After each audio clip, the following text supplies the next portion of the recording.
I translated Spirit of Life into French just this last week. It didn't exist in French yet, which surprised me. Rick just sang part of it in Hungarian, and we both love those lines in Spanish. Arraigame, libérame. Some things just sound better in a different language. And of course, we ended with English.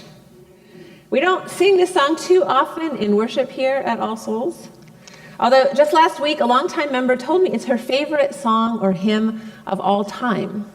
When I asked her why, she answered, "Because I feel that connection with something greater than myself when I sing it or hear it." It's very popular in our humanist congregations across the country, and it fits just as well in our more theistic ones, I think, because of that unique word, spirit. I like the song because of that word, spirit, or esprit, or fuente de amor, as it's translated into Spanish by Lilia Cuervo, espiritu in Latin, pneuma in Greek, ruach in Hebrew, spirit, wind, breath. And no, this is not going to be a language class this morning. But it does make me remember a well-known passage from Scripture. But wait, I'm not supposed to quote from Scripture at the point. But Marlon and Tamara aren't here. And you're not standing up and walking out on me yet. And I do have a point. So do you remember this one? The wind bloweth where it listeth, and thou hearest the sound thereof, but canst not tell whence it cometh, and whither it goeth. So is everyone that is born of the Spirit. I looked it up again, and the words are from the Euangelion kata Ioannin. Just so you know, I didn't waste all my time in seminary. I learned a little bit of Greek, which means the gospel according to John, which doesn't sound to me like anyone back then was saying it was the gospel truth, if you listen to the words. It just says it's some good news according to some guy named John. What I hear in those words, when you strip them of layers of hundreds of years of creeds and doctrine and maybe hundreds of hours of Sunday school lessons, is that spirit is a fundamentally democratic principle. Spirit of life, since you bloweth where you listeth, why don't you come unto me? And the me is each and every one of us, everyone, anyone, everywhere. No matter what gender you are, language you speak or don't speak, whether you have a home or are homeless, are free or enslaved, are succeeding or failing miserably, have power or are completely powerless, Spirit can come to you and sing in your heart. It just is, despite all our efforts to crush and control and command or kill it. For instance, it was alive in Nelson Mandela throughout his 23 years in a tiny prison cell.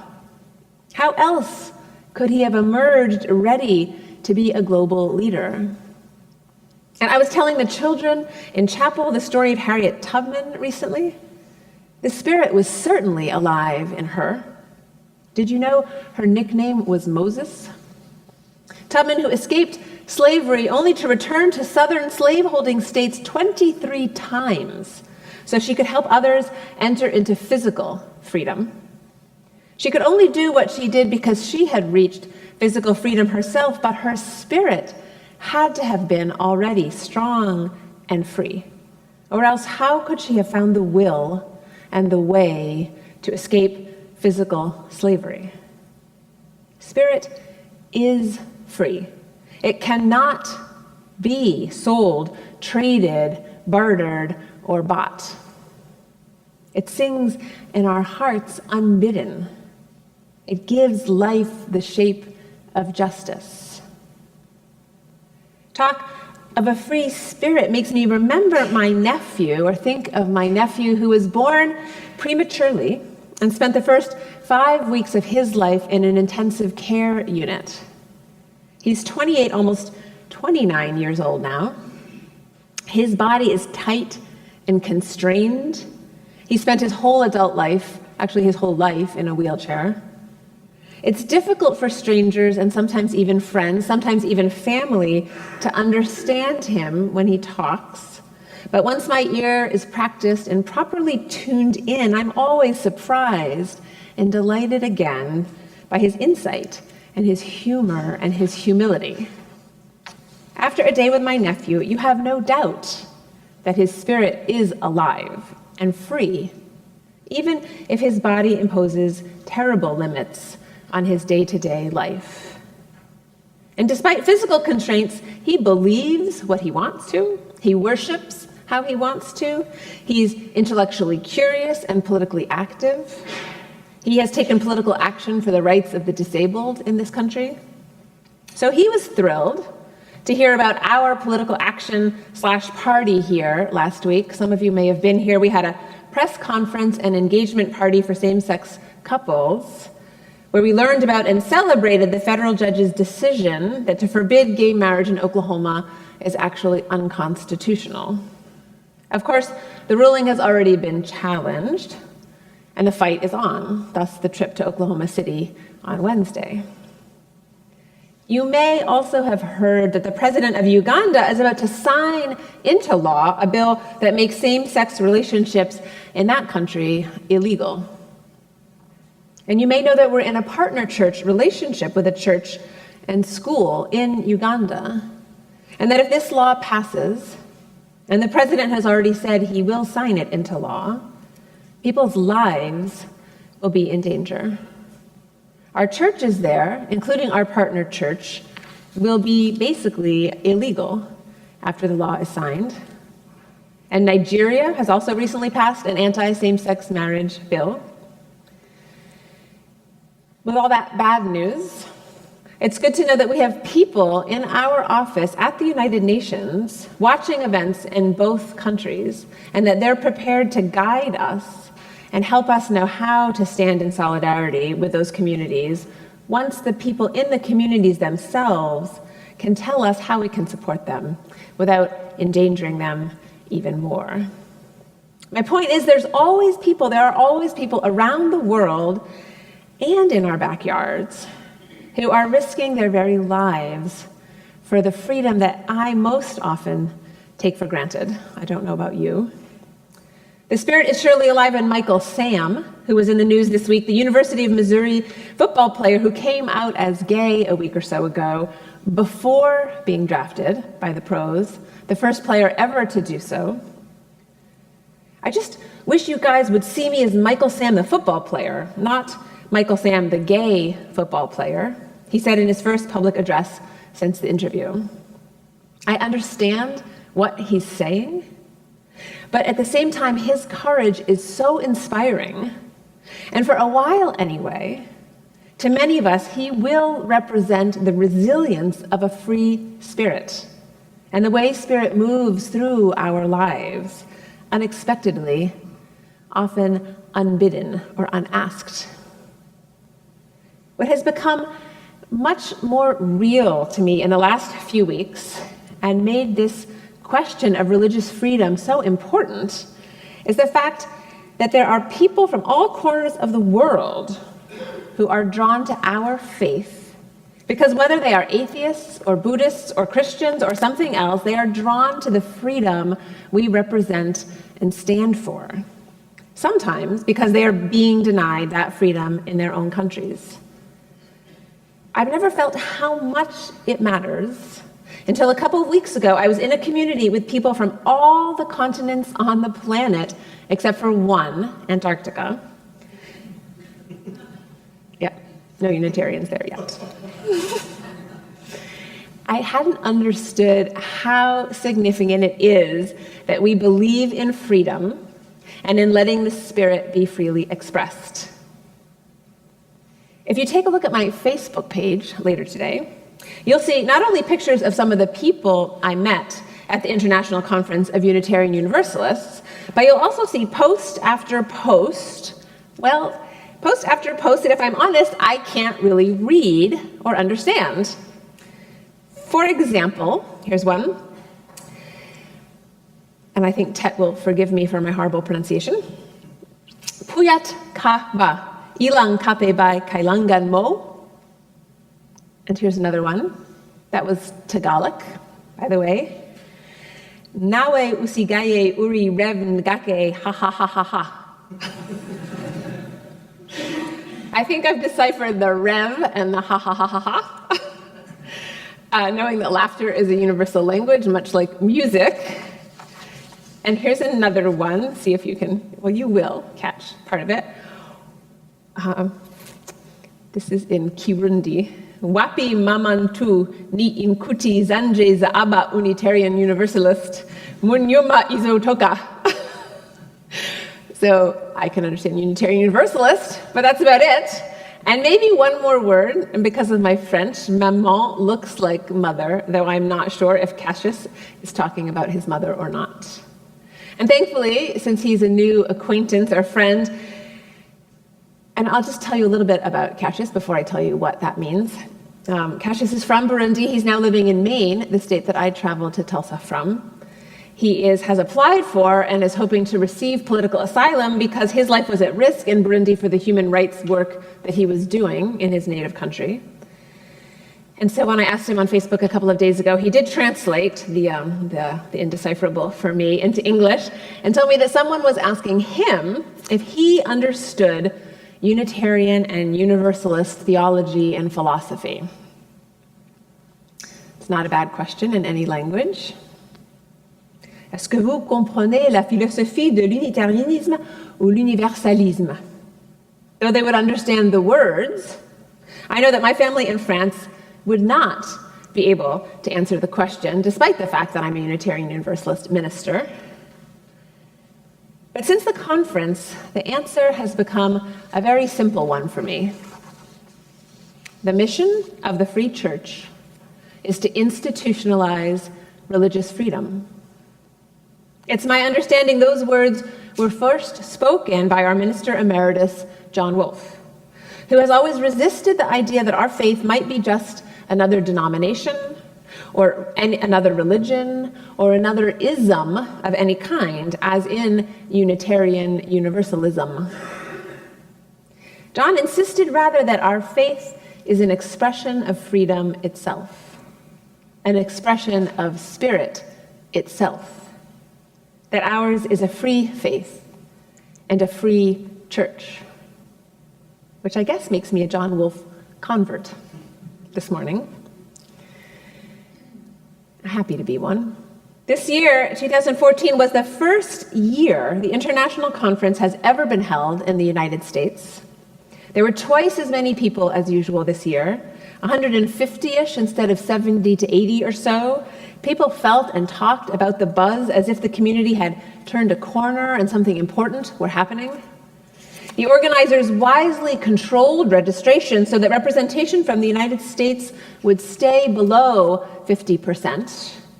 Despite the shifting balance of power globally, it's still too easy for North Americans to dominate the conversation when there are international gatherings. I thought it was brilliant.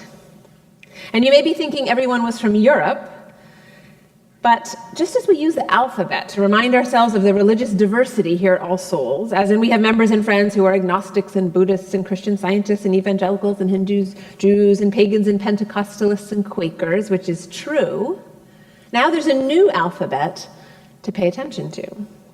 Because I met people committed to our free faith, people devoted and risking their lives for our free faith, who live in Austria, Australia, Belgium, Burundi, Canada, Colombia, the Czech Republic, Germany, Hong Kong, Italy, India, Kenya, Mexico, the Netherlands, New Zealand, Nigeria, the Philippines, South Africa, Spain, Transylvania, Romania, and the United Kingdom.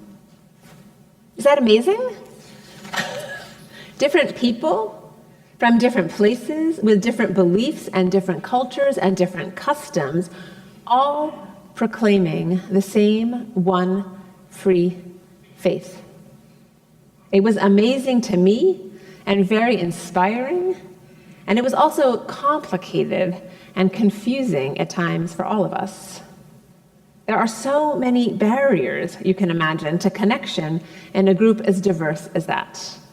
Language and distance and life experience and education and wealth and religious backgrounds and values and perspectives on politics and history. Still, something was bringing us all together as one. Could it be that eternal spirit of life?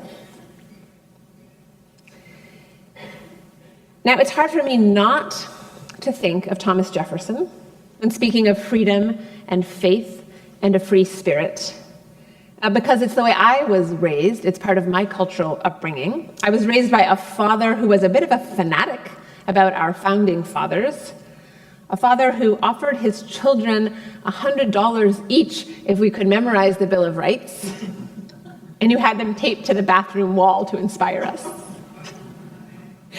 So here's just a quick review of how these ideas about freedom, that were initially seeded and sprouted in Europe, took root and grew in the United States of America. For Jefferson, then, political freedom meant the right and the power of the citizens to check and, when needed, rebel against the government. But his understanding of religious freedom focused totally instead on the right of individuals to live and work and play side by side with people who hold different viewpoints without rebellion, without the need for violence. He insisted that no one should be forced to support or abandon any religion, and that no one should be forced to believe anything that they don't actually believe. He was also adamant that non-believers needed to be able to trust that religious freedom existed for them too. Thus the point. And that they too, non-believers, needed to be able to run for office and be elected, since there could be no religious test for public office. An interesting thought to bring to Oklahoma City with you. He was so brazen and bold about religious freedom that his critics actually loved to call him an atheist. And despite the label, which stuck, he was elected president of these United States. But 200 and more years later, it's hard to imagine, isn't it, that an out-of-the-closet agnostic or an open atheist would be considered for the presidential office even for a minute.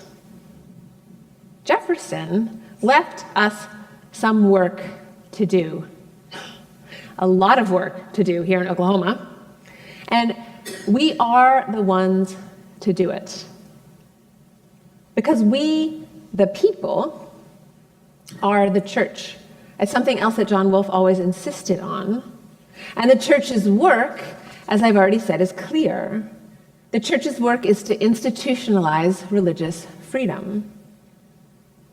One thing I learned in New York is that there's been an ongoing discussion within our international communities about whether there is, in fact, a global faith called Unitarian Universalism, right?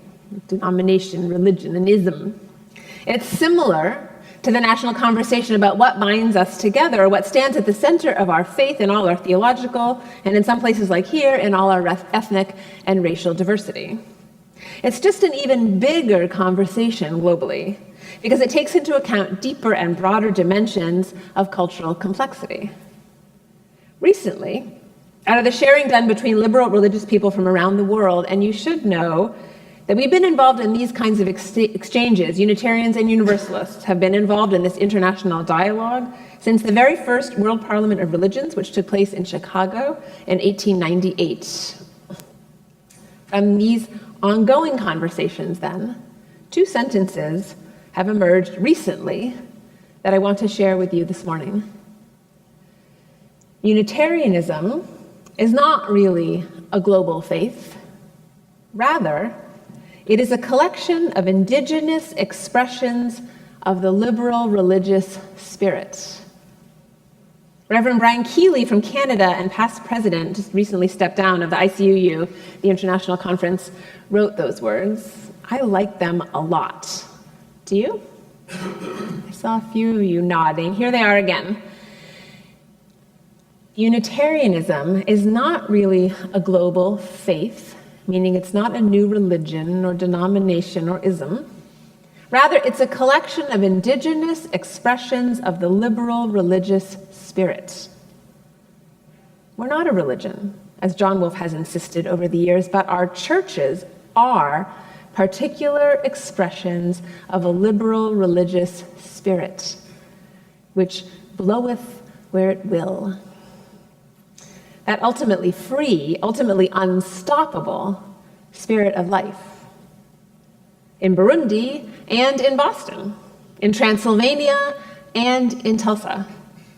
You are free to be an atheist, and you a spiritual humanist, and you an agnostic, and you a Christian who prays to God. And yes, people who come to the 8:30 service have told me that they do pray to God. Because we all believe it's our responsibility to protect your right to believe and worship as you see fit or not. If I want that freedom for myself, I had better want it for you too. Of course, our faith will look different and be expressed differently in the Netherlands than in Nigeria, let's say, or it will look different in Colombia than in Canada, and it will look different in Dallas than in Denmark. But it will always be an expression grounded in freedom. Not that any of this is easy. Those of us who are actively engaged in the multicultural experiment going on at All Souls right now know how difficult it is.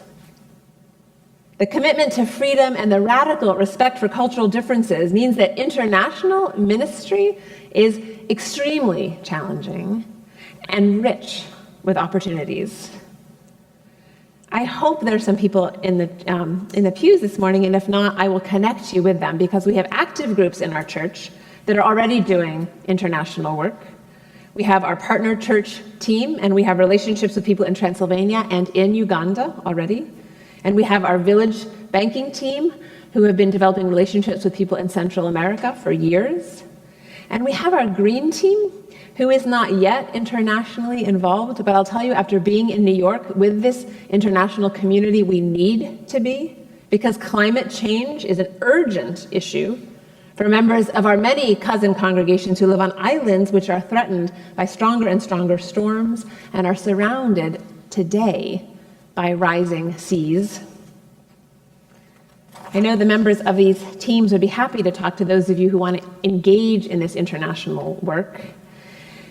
What I came back from New York feeling is that our free faith is this emerging free church of the 21st century, and that it needs people who understand the gifts of freedom and diversity, people who see and want to take responsibility for the power imbalances caused by gender and wealth disparities.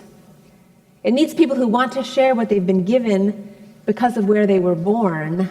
And so this international movement of the free spirit, what I'm telling you this morning is they need you. So those of you who know our Unitarian history, I like to imagine how King Sigismund of Transylvania, where we have some of our oldest roots in Europe, the king who issued the Edict of Torda in 1568, the first act of religious tolerance in Europe, would react if he came here to visit us at All Souls. He would come in and he would see atheists and Christians and Jews and Buddhists all worshiping in the same building on the same morning. And I think he would be in shock for a few minutes, because it is shocking to many people still in many parts of the world what we take for granted here every day. And then I think, after he had taken it in, that he would celebrate wholeheartedly with us and share a few glasses of Polenka with us, which is a cultural practice I can explain to you later. Very important for the Transylvanians. So I want you to know a little bit about what I'm doing. This spring, I'll begin work with the ministers in French-speaking Africa, leading webinars and coaching them and learning how the seed of religious freedom is blossoming in Burundi. And it makes so much sense in this crazy, painful way that in a country torn apart by civil war between the Hutus and the Tutsis, that the people are starving for a theology that will encourage them, allow them, and even inspire them and give them the skills they need to live side by side without violence. There is a lot of learning for all of us to do. Because although the seed of religious freedom may be indestructible or eternal, and I believe it is, to grow, the soil needs fertilizer, and the plants need constant care, adequate water, and direct sun, which is where you come in. We are living in this diverse theological and ethnic community. And as we tell each other our stories, we're coming to know ourselves better and are growing less afraid to discuss the differences among us, which is another crucial form of freedom, to be able to bring our whole selves into a community that respects all of who we are. We can worship in different styles and know that we belong together in community. We can believe different things and know that we belong together in community.